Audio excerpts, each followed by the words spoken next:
Roguerú, como despedida con Araba lleva Sánchez Goiguruja, Mauricio Caroso Campo, Orembia Pocue, Josefina. Ahí está. Muchísimas gracias, queridos oyentes. Será hasta el próximo lunes. Gracias, Emi Chilú Ayala. Gracias a todos.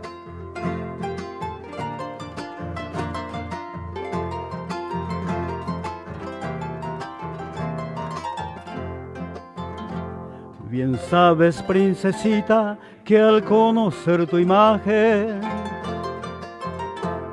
juré amarte siempre con todo el corazón y me hallé prisionero desde aquel instante de tu preciosa boca que aprisionó a mi amor.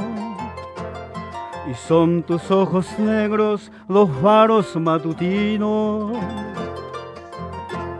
que alumbra mi camino y también has de saber, luceros mañaneros con rayos diamantinos que brindan sus fulgores a un bello amanecer.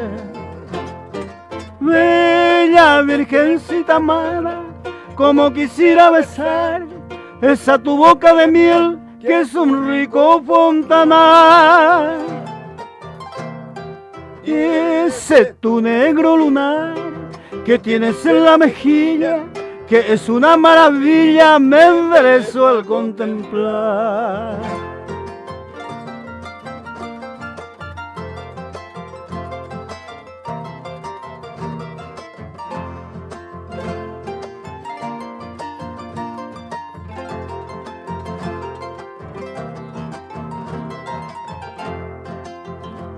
Tus rojos que son rojos, cual pétalos de rosa, le da un encanto vivo a tu mágico lunar. Y tu amable sonrisa, mi ninfa primorosa, es bálsamo que cura esta pena sin cesar.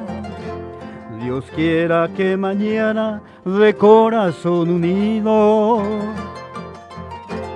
guiar nuestro destino con plena felicidad. Y entonces, Josefina, yo he de cantar tu ufano, mis más bellas estrofas por toda la eternidad.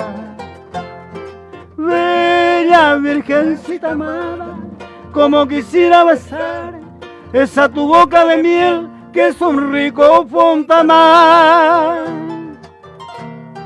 Y ese tu negro lunar que tienes en la mejilla, que es una maravilla, me enderezo al contemplar.